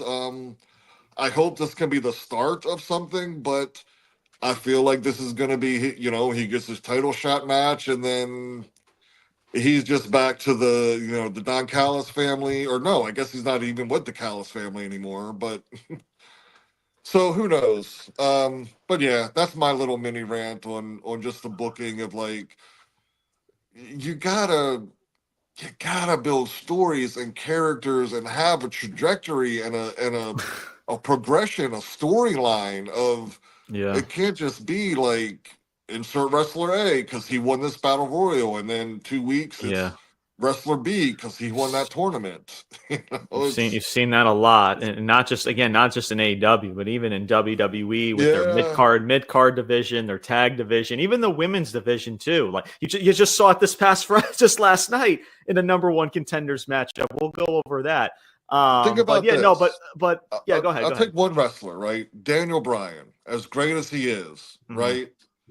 Without the Yes movement and how they built that, and how like that, what you want to say, or how that is what solidified Daniel Bryan and allowed him to go on and become arguably one of the greatest wrestlers. But absolutely, without that build, it's nothing. It's nothing. No, it's nothing. Absolutely. Let me get into this next segment, man, and I'll kind of give my thoughts about Hobbs very briefly. But so next segment was Cope, aka Adam Copeland, aka Edge, the rated R superstar himself. Cut a really good promo, very passionate, uplifting promo, talking about Jon Moxley. He's like, listen, I've been through the ringer in matches with Eddie Guerrero. Just recently in a matchup with Malachi Black, I injured myself, and guess what I did? I got back up, I finished the match, and I still won the freaking match. He said the same thing about Eddie Guerrero. So the question is, Moxley, what can you do to me that hasn't already been done before. Now, the main gist of why he's very amplified this way is because of how they've attacked FTR. Like, he is really upset that they've attacked his friends in FTR. That's kind of the main gist of it. But the promo, right. it's Cope, it's Edge. He was at least was able to make it work for what was put pen to paper. So he says this promo, and then of course the Death Riders come out. It's Mox, it's Claudio, and it's Wheeler Yuta. They're showing up through the crowd, and then from behind is Pac. Pac comes out from behind and attacks Cope. So now there's this 4-on-1 assault, and then I believe that's when FTR comes out. They try to make the save, and then they still the numbers game are still in their favor. And then that's when Powerhouse Hobbs comes out to no reaction, like legit at all, like nothing, like legit, like guys, like not even just the sound, but guys, watch. Because why would anybody? Like, he's never right. He just won a match. Absolutely, right. And, and you can watch the crowd. This is what I mean, guys, about watching the show. Like, watch the crowd as he comes out. And I don't know if it's because people just don't care about the dude, and that's possible. It could be the theme song. It's just like, because there's some times to where, even for me, like, people, when their entrance music plays, they're like, wait a minute, who's that? And then it's like, oh, it's this person. So I don't know if it was that case scenario too, but people were silent. They did not care. I legit put in my notes, I'm like, shaking my head. I feel bad for the dude. That's what I put. And I'm laughing, not to, sound harsh. It's just that, because I do truly feel bad, man. Like, you're trying to book this dude in this main event slot, and he comes out there for this mega save, and there was nobody even budged out of their seat. So with Powerhouse Hobbs, right? And then Brian, I'll let you get your thoughts about Cope and of course Jon Moxley and the Death Riders and everything. I respect you trying to see what Powerhouse Hobbs can do in this situation, giving him that opportunity. But Brian, kind of like you just said, we kind of all know what this is going to be, to where they're going to put him in this match, and then after that, he could just go back to catering for all we know. But clearly you can see that, even though, like you said, it's just like building up number one contenders, like back in the day, and even like not even just back in the day, like even maybe a decade ago or however many moons ago, like, you didn't have to do these number one contenders matches. Sure, you can do that when the story and when the situation calls for it.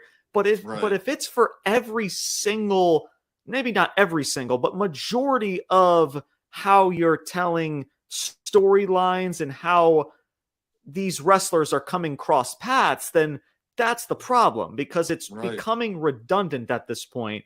And it's across the board. It's for the tag titles, the IC title, the world title, the US title. Absolutely, no question. And and it's those situations to where, how invested can we be if the reason why they're crossing paths is like, oh, well, you won a number one contenders match. You were the best wrestler, so you're getting this number one contendership match. That's what it is, man. And for, listen, much love to Powerhouse Hobbs. I wish nothing but the best for the dude.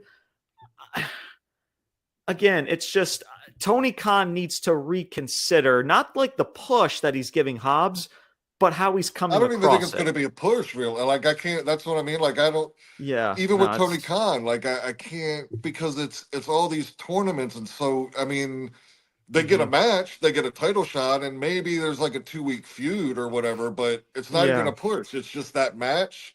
Exactly. And then on to the next challenger. Exactly. That's exactly what it is. So, Brian, what are your takes, man, about Cope and Moxley, the Death Riders? Like, what are your takes in regards to what's going on there?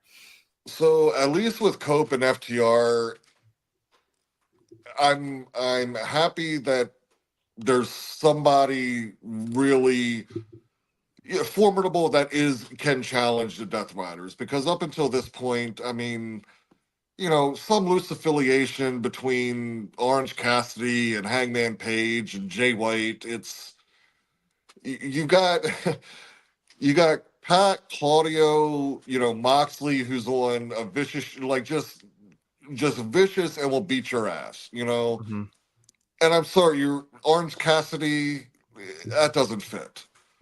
Jay White and Hangman Page again, face and heel turns. Like, what are they? Mm-hmm. So, at least with FTR and Cope, this could be a great feud. I will say we gotta get Beth. If Maria Shafir's there, we gotta get Beth Phoenix. Yeah, I was just Mm-hmm. Oh man, that would be pretty cool. So, however this goes, at least I'm just happy that there's at least a somewhat of a faction or a believable challengers to go up against the Death Riders, because up until now there hasn't been any. There hasn't been. Yeah, no, absolutely. No, and what better person to do that than Adam Copeland and Edge to kind of do that, and an FTR to at least give them something, right? I mean, look, if you're not gonna book a tag division in this company, then you might as well insert them as, I guess, a helping hand to Edge, Adam Copeland, Cope. Again, whatever I'm still going to call him Edge. I don't give a fuck. I was still calling him Edge with Adam Copeland, and now like he's Cope. And I guess, I mean, I'm pretty sure he gets it. I think he would respond to pretty much all three of them at this point. Pretty exactly. But yeah, we'll see. I mean, listen, listen, Edge, Cope, again, whatever you want to call the dude, and Moxley.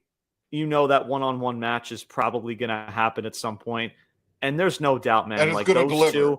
It's going to deliver, man. And again, and not only that, but what you can do with just those two, like the segments, whatever you want to do with just those two involved, can be really, really, really good. And I just hope that, again, man, that they keep that steam alive. And now you're just inserting Hobbs into all this because you need, I guess, to build up Jon Moxley for him to defeat Powerhouse Hobbs. And of course, you're going to have the Death Riders that are probably going to get involved and help out Jon Moxley, and it's going to help Powerhouse Hobbs stay face for the most part. We kind of know that. So yeah, I mean, it's there, right? Like everything is there. And now the booking and the consistency just kind of has to follow suit, Yeah. But it's good to see Adam Copeland back. I do think that he does, wherever he goes, he brings whatever age he is, because he's that damn good. He just brings such a pulse to the show, right? That promo when he came out, man, it's funny you say that, because and we talk about Jeff Jarrett, being in his 50s, and I don't know how old Copeland is, but he's in that ballpark. Yeah. But yeah, it's just even still, like, he's so good. He's so good, man. So at least you have this to where there's at least hope, right? Yeah. There's hope that there's just something to hold on to. Like, that's what was worrying me about the Death Riders up to this point, is that there's been no...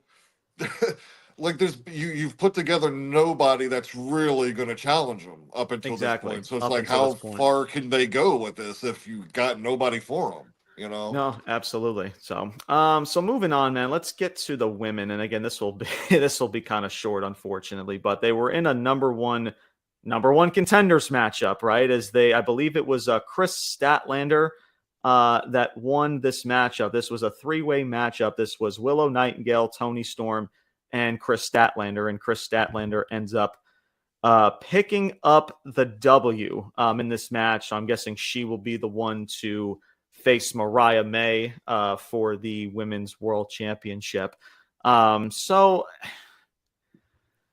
again, the booking is, it's very similar to the women's division, man. Again, much love to Statlander and much love to Willow and much love to all of these ladies, man. They have so much talent. It's just that this Toni Storm gimmick, and again, Toni Storm is fantastic and she's done tremendous with Timeless, and she's making, and what she's having to portray herself on television with, like, being this character to where, like, oh, she's kind of like, I guess, lost, or like she's lost in time to where, like, she doesn't remember, like, oh, like, I wrestled in this arena and that arena and that arena.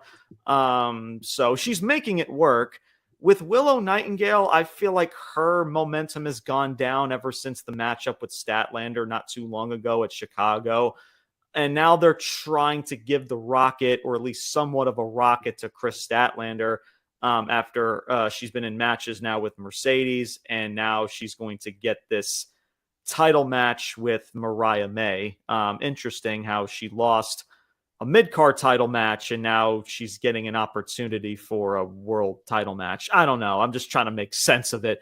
But I guess the options are very limited. So I don't really have much thoughts about it, honestly. Again, the women's division, honestly, at times, Brian, and we've said this before, outside of Toni Storm and what she was doing with that timeless gimmick, it's also been very inconsistent and just all over the place. So I don't know, man. What are your thoughts? Chris Statlander, she's the number one contender. She's going to face Mariah May. What are your thoughts, man?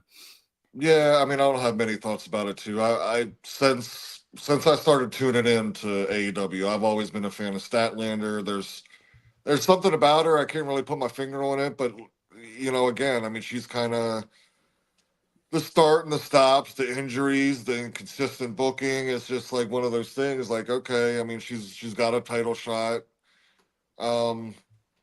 Great.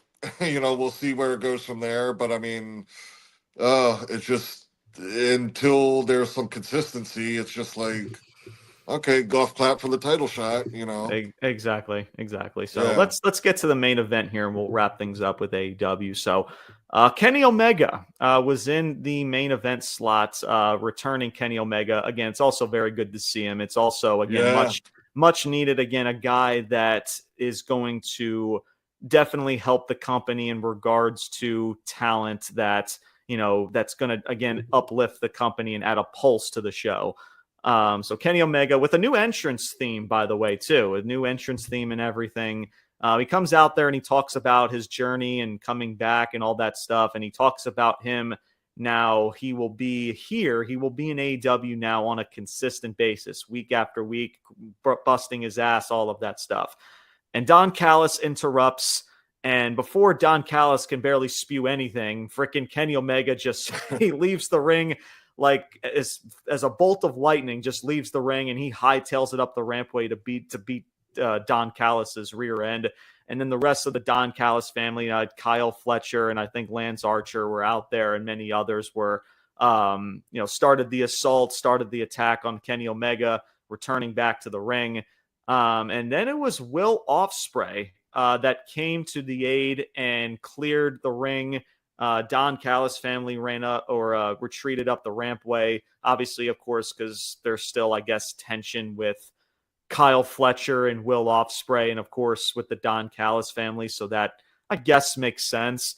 And then there was this moment that Will Ospreay and Kenny Omega had, staring menacingly in each other's face, as of course we know their history in New Japan, and there's no doubt they're going to revisit that type of one-on-one match, and you're going to see that in the future. You're probably going to get Omega and Okada in the future, maybe for All In, for AEW All In when they're in Texas. Who knows? So yeah, again, the ending of the show, again, it wasn't bad, but for a returning segment for Kenny Omega, I was expecting more, if that makes sense. I was expecting more of a bigger cliffhanger than just an Ospreay Omega stare off to kind of just end the show, if that kind of makes sense. So, but it's good to see Kenny Omega back. I just wish that you catapult him into something meaningful, and it seems like that's going to be with the Don Callis family. He's going to be aligning himself, it seems like, with Will Ospreay for the time being, I guess. So I just hope that whatever he's involved in, I hope it's the best case scenario for Kenny Omega to remind people of how good this dude is, because this dude is freaking really damn good, Kenny Omega, and I feel like people need to be reminded of that, and maybe hopefully this is the case, finishing off this story with the Don Callis family and where it goes from there. But real quick, Brian, what are your thoughts? Kenny Omega, his return, and now this situation with the Don Callis family. What do you think, man? Yeah, so first, I mean, awesome, to see Omega back, that's fantastic. Just to speak it, so in 2017, I had the same thing he had. And he said last night, I think they had to remove 2 feet of intestines from him, man. I mean, Jesus Christ, dude. He's been through the ringer, bro. Yeah. Like, I think for me, and I can't remember the amount, but it was like maybe like an inch or something they removed from my intestine. And I just remember how and I had to have like 3 hospital visits. It was fucking horrible. So for this guy to return and to go through that, like, man, God bless you, dude. Yeah, absolutely. So, but that, again, going through that type of injury, he's still going to be great, I have no doubt. But sure, I think we do have to expect that he does have to change his style of wrestling to some degree. So we'll see what that looks like. But yeah. Other than that, man, it's great to see him back. And obviously, we're going to get Omega and Ospreay at some point. But at least right now, I need Omega and Ospreay as a team, man. And I didn't even know it until I saw them in the ring together. But them two together against the Callis family, I guess. At least right now, yeah. Have Omega and Ospreay be a team. Yeah, but anyway, shout out to him being back, man. God bless him. Yeah, him and Adam Copeland, both of them that definitely bring more of a pulse to the show now that they're back. And like I said, there's so much stuff that's there to really truly help AEW succeed. Yeah, it's like right there, man. It's right there. The potential's there, right? It's not like people like Eric Bischoff would say it's the worst thing on television. Like that's a stretch, but like it's there, man. And it's if the booking backs everything up, and if there's a plan and there's consistency and a reason for people to tune in the following week, then AEW, there's no doubt. Like, listen, I love the fact that they moved into smaller venues. I think it's very much needed. They needed to do that. And now you just gotta build from there, man. I mean, this is the rut that you kind of put yourself in, right? You kind of had with the television ratings, not bringing in a grand audience like you did when you started. You had to move to smaller arenas, smaller venues, but now you got to pick yourself up now. And this is where they're at. And I guess you can say in a positive light, the only way to go from here is straight to the top. So who knows? So yeah, man, that's the show as a whole was okay. It definitely had, I think we can thank again, Kenny Omega and Cope and Adam Copeland, Edge, again, whatever the fuck you want to call them, Moxley and the Death Riders. I think those were obviously the main focal points, like the most intriguing points of the show. Everything else, man, still though needs a lot of work, man. And that's just all as I'll put it. So, all right, man. SmackDown. This, at least from my end, this might be the shortest SmackDown review that you'll probably get from me as a whole. I'm just going to be upfront, man. These 3 hours of SmackDown just did not do it for me. And this honestly, the 3 hours of SmackDown that I did watch was just a complete waste of time. There was really, guys, nothing. If I were to give you anything to have you go back and watch this show, guys, there was nothing. There was truly, really nothing. At the beginning of the show, however, there was something. So where you had Paul Heyman start the show, and he, of course, talks about tribal combat and everything with Roman Reigns. He invites Cody Rhodes out to the ring. And he speaks about how Roman Reigns is coming after his title. He wants his title back. And the way he's going to do that is that he's going to enter the Royal Rumble, throw all 29 other competitors over the top rope, and win the Royal Rumble match. So it's official. For the first time in five years, Roman Reigns is going to be in the Royal Rumble match along with Punk and along with John Cena. Kevin Owens came out and called out Cody from the crowd. So he comes out and he talks about how, it's like, here you are now, like shaking hands with the devil, Paul Heyman. Here you are doing gestures for Roman, the guy that tried to take my career away. He's got a shirt on that says Kevin is right, which I think is fantastic. I think it's funny. And it led to brawling. Cody Rhodes runs up up to the crowd and just starts brawling with KO. Paul Heyman was kind of just in distraught or not in distraught, but he was distracted by the whole thing. And then out came Jacob Fatu and Tama Tonga as they surrounded him like vultures. And then who came out for the save? I'm forgetting now. It was Jimmy Uso. That's right. Jimmy came out for the save. That's how much I just couldn't care about this show. I'm forgetting who even came out. But Jimmy came out. He tried to defend the odds that were stacked against him. It was 2-on-1. Bloodline ended up gaining back the numbers and taking out Jimmy Uso. I think Cody Rhodes ended up coming back out to the ring and evening up the odds, and then retreated the Bloodline up the rampway. And then later on, it would lead into a tag match for later on in the night. So, look, man, listen, I like Kevin Owens, and what he's doing is tremendous. And there's a lot you can do with that. And I do expect, even though Kevin Owens is having this matchup for Royal Rumble, I do expect him to also be in the Rumble as well, because I'm sure Seth Rollins will be in it and Drew McIntyre will be in it. And we keep talking about this three-way tandem that could be forming here. That's possibly where you can kind of see more of those seats planting, is in that Rumble match. So that's a possibility. So this start of the show, Brian, was probably the only intrigue that I had within the show, because it was Heyman, and it was, of course, Kevin Owens and him cutting the cutting the promo that he did. And all it led to was just brawling. And I think at this point, between Kevin Owens and Cody, there's only so much you can do now. There's really nothing much that truly needs to be said. Everything was kind of said leading up to the Saturday night's main event matchup. And it leads to a tag match. Okay, cool. And that's it. It wasn't, again, it was bad, but it wasn't something that truly got me captivated off the edge of my seat, if that makes sense. But Brian, what are your takes in the start of the show? I mean, it was okay.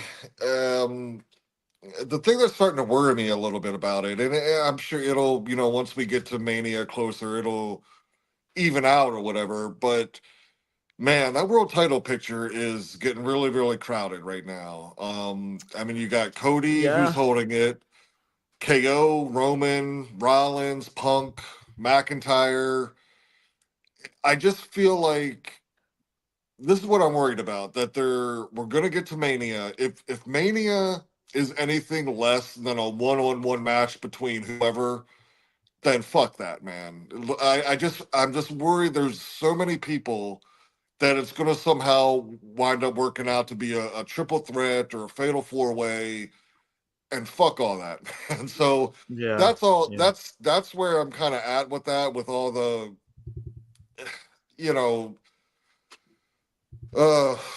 I don't know, just Cody Rhodes' story now, or Roman, and Kevin is right. Kevin is right.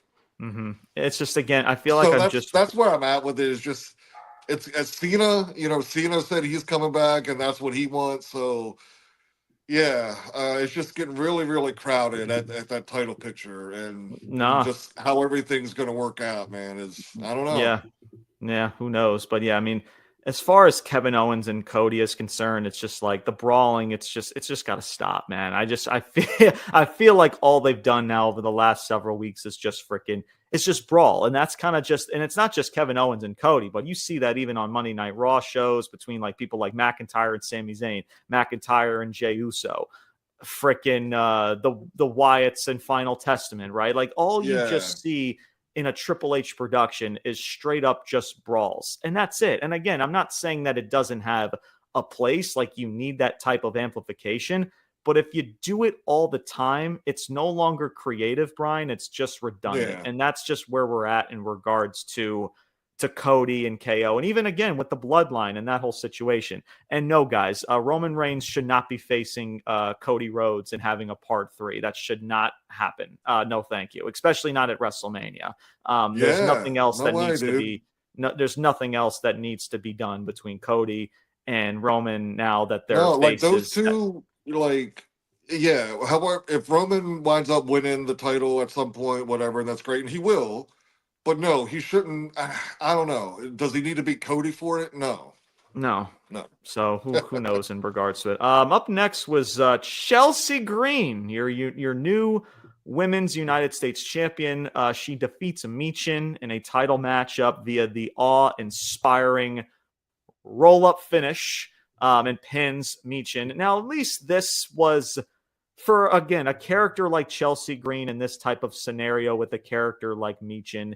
It makes sense, and The only thing, Brian, is that it's just, again, this is no shade to Michin nor all of these people involved. It's just, I don't need to see anything anymore between these two and with Piper. I just don't need to see it anymore.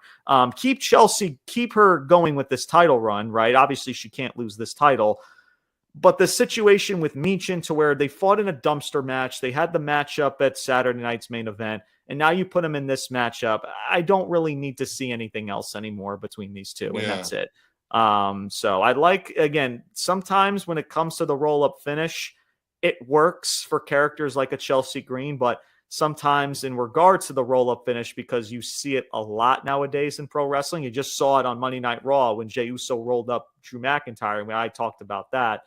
But at least in this case scenario, it fits the character to a certain degree. And I just hope that we're just done with this, man. But part of me feels like we're probably going to get another matchup or something like that with her and Michin, with Chelsea Green and Michin. I don't know. But what are your takes, Brian, about this matchup, Chelsea Green and Michin? Again, yeah, it was an okay match. I do like and I mentioned it, once Chelsea won the title, that, now she had to be a little bit more serious. She's still going to be the heel and use underhanded tactics, but, it's changed in the fact of where, she's not surprised anymore about winning and whatever. So that's good. And I still like the whole gimmick, really with Chelsea, because, the U.S. title, and now Piper Niven, she's, kind of the Secret Service, so just the way they're doing that, I really do like that. But yeah, with her and Michin, yeah, I imagine they'll probably have a match at the Rumble or something like that, and that'll be the blow off. But yeah, do I need to see it again? No. No.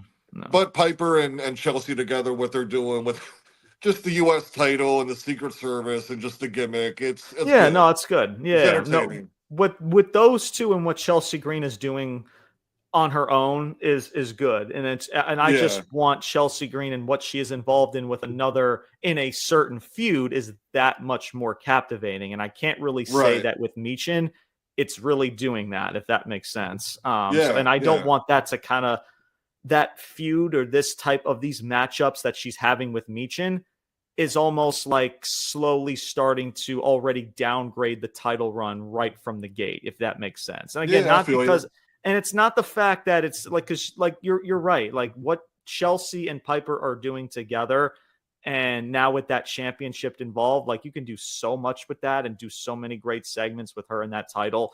But I find it hard to believe that we're going to keep that momentum rocking with Chelsea by having more matches with Michin. And I hope that that's just done now. And if you are going to do that, you really got to get uber creative, because let's face it, the way when Michin goes out there, man, you can legit hear crickets. And it's unfortunate. Like every time she's out there, guys, nobody budges. Nobody cares about this Michin character. And that's no shade to her. Much love to her.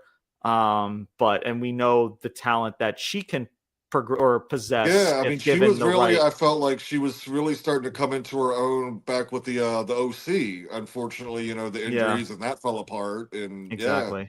Yeah. So, up next we have two heels in a tag match. That's right. You have Legado del Fantasma, or Los Garza.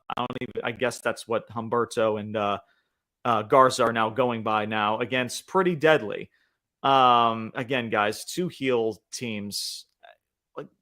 So now that SmackDown is 3 hours, we're going to really showcase the tag division now and put people like Pretty Deadly and LDF in a match.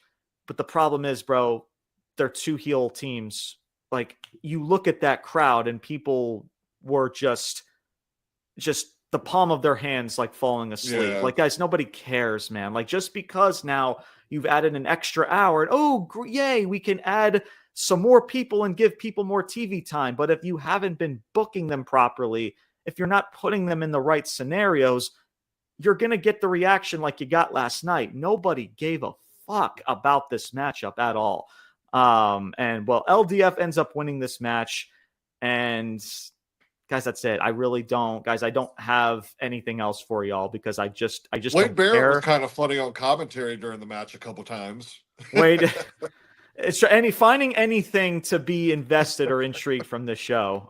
Like serious, yeah, it's unfortunate, man. Again, even like with Pretty Deadly, right? Like them and Tiffany Stratton when they were together, I thought that was really good, and that was a good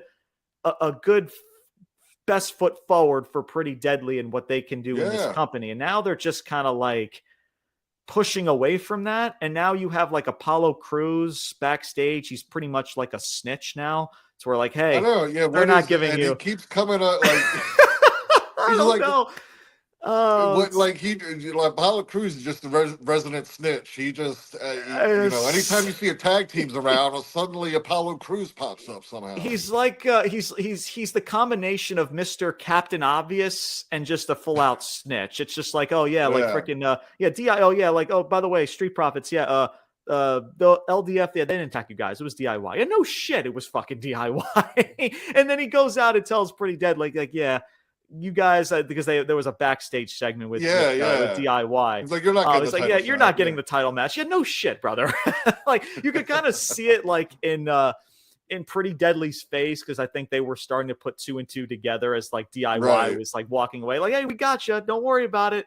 And Pretty Deadly's like, dude, like, what the fuck are you doing? Like, yeah, we get it. Like, we're not getting the title match. Like, get the fuck away from here. It's like that annoying, like, fly that just flies in your face. Like, that's Apollo Crews.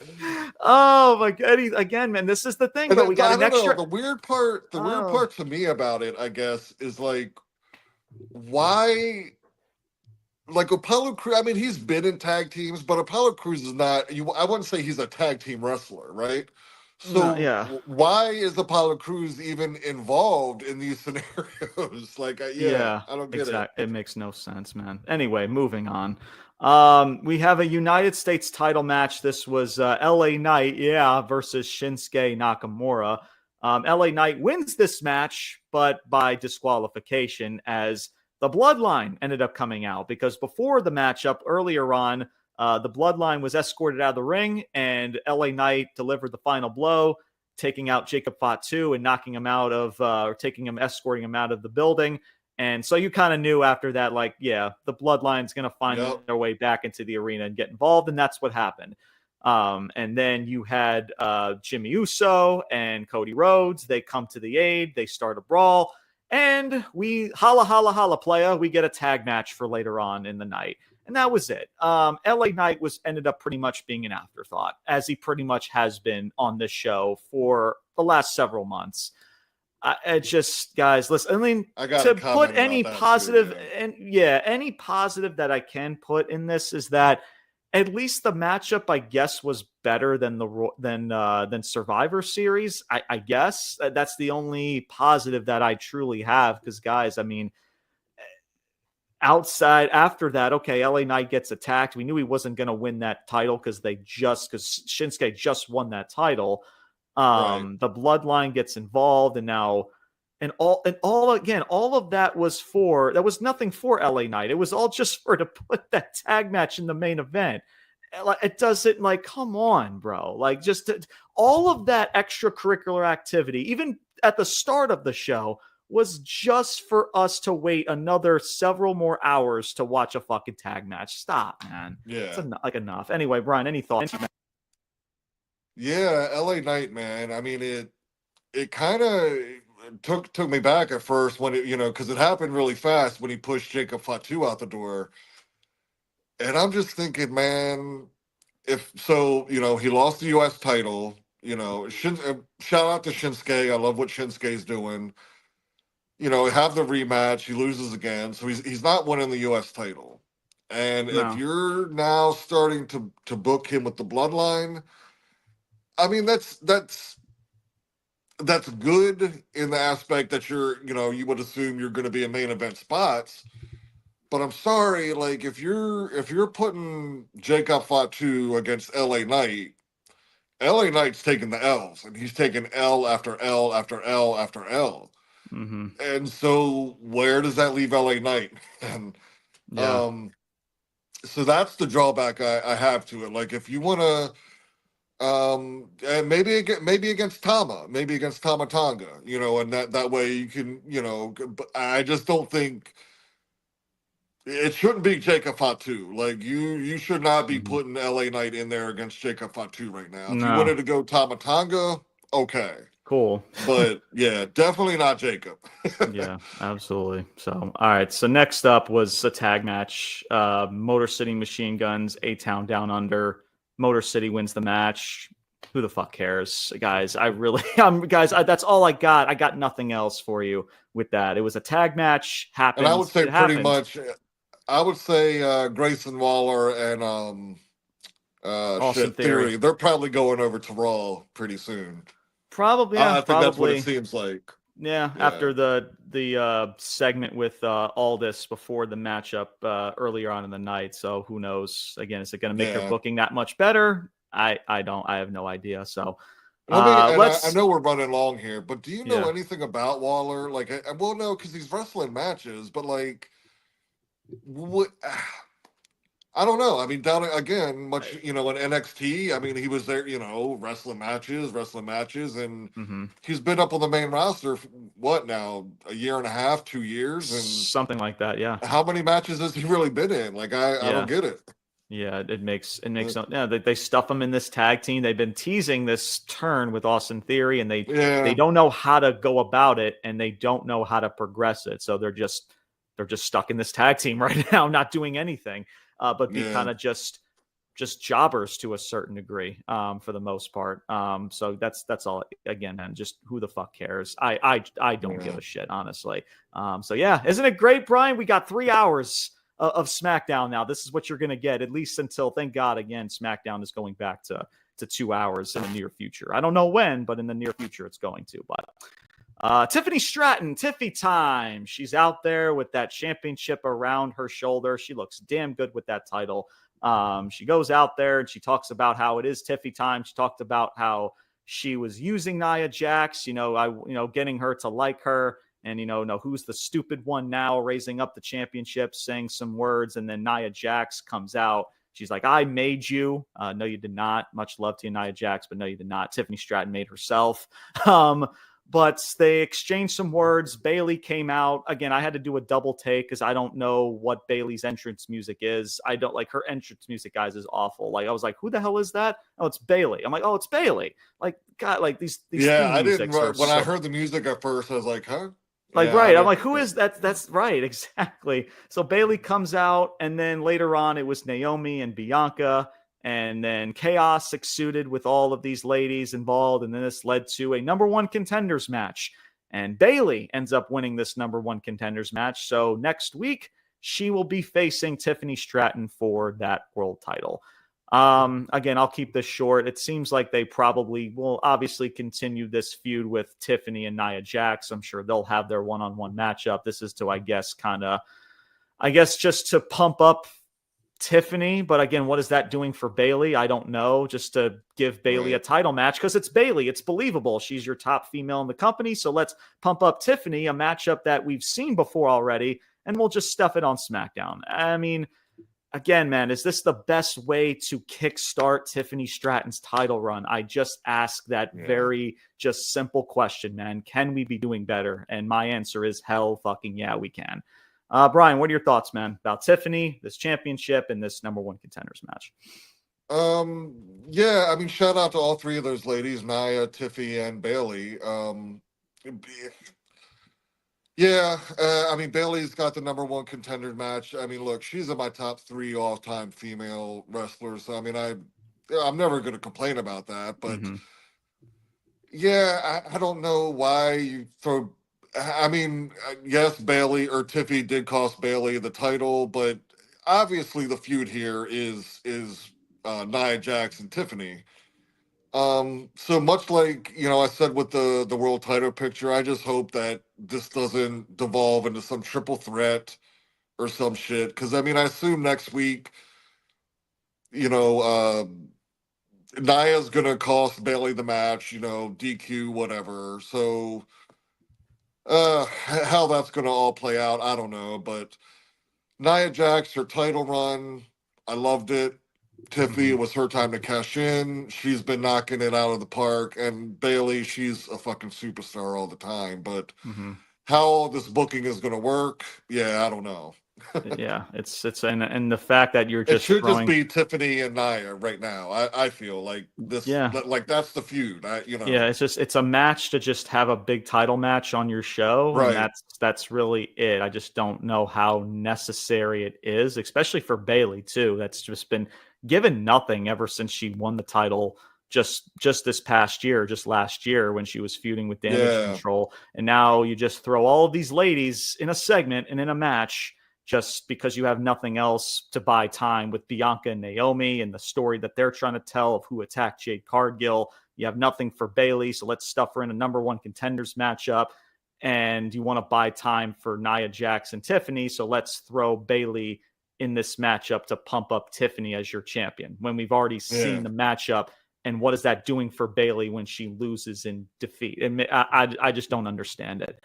I just wish, man, we would be doing much better with these title reigns. Like, what's going to be the best way to really get people talking about this title reign? And I'm sorry, man, the very first night, it just didn't hit. I'm sorry. It didn't hit at all. Nope. Maybe that changes moving forward, but as of last night, it was not it, man. I'm sorry. It's especially when you're throwing all of your ladies in one segment. No, sorry. Yeah.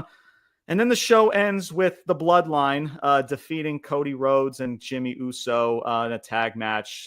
Kevin Owens was involved. He's brawling again with Cody Rhodes, and the show ends with them with Cody Rhodes spearing Owens off of a production crate and through a table on the outside through the crowd area, and that's how the show goes off the air. So yeah, you want to end with some amplification, or maybe a moment, I guess. But again, guys, it's just more brawling, man. That's all the show was from the start to the middle to the end of this show. The bulk of your show, which was Kevin Owens and Cody Rhodes. They also brawled this past Monday on the Netflix show in the matchup with Roman and Solo. And that was very just out of place too. So again, at this point with Kevin Owens and Cody, there's not really much left to do at this point. So I definitely see WWE a lot of these shows are just going to be filler up until maybe the Monday Night Raw before the Royal Rumble, because that's when you're probably getting Roman Reigns back for Atlanta, Georgia. And this is just a buy time, right? They had that big show for Netflix, the first show. And now we're just going to buy time. The only positive I have is that thank God we're going back to 2 hours. I don't know when, but thank God Triple H is like, yeah, we're going to go back to 2 hours. Because if we got to keep sitting through 3 hours of that shit, whoa, dude, like that's just a chore. That's just as much as a chore as Monday Night Raw. So, but Brian, what are your thoughts? The main event in the show as a whole, man, to end the show. I mean, the main event, we've seen so many iterations and combinations of this now. I mean, it's, I don't know. I mean, there's so many people involved in the bloodline, and it's been going on for so long that, I mean, it's good, but it's redundant. Exactly. Yes. It's good, but it's so redundant. Yeah. Exactly. Yeah. It's just like that's all they have, man. All they have is just Cody and different KO. Tag teams, different different people. Jimmy and Cody Jay, Sammy and Jay, Sammy and Jimmy, Cody and Jimmy. That's all you got, man. It was just the same tag match last week. I'm glad you mentioned that, by the way. The same tag match last week, right? It was the Bloodline against Jimmy and Sammy. You just take Sammy out and it's Cody. It's Cody. It's the same match, bro. That's the creativity we have. And I'm telling you, man, by the time we get to Royal Rumble, this is just how we're going to buy time and coast. And WWE's done this before. We're just going to coast nice and smoothly. All of these shows, they're just going to be kind of just flatlined in a way to where we can just coast till Rumble. And then maybe things pick up. I don't know. Who knows? Yeah. But at least listen, you got John Cena, Punk, and Roman in this Rumble. So at least something in regards to, names. It's going to be, I'm sure, a pretty big Rumble. Of course, you got LA Knight, I'm sure, is going to be a part of it. Drew McIntyre, Seth Rollins, probably Logan Paul. Who the hell knows? But as far as this show, man, yeah, man, it did nothing for me.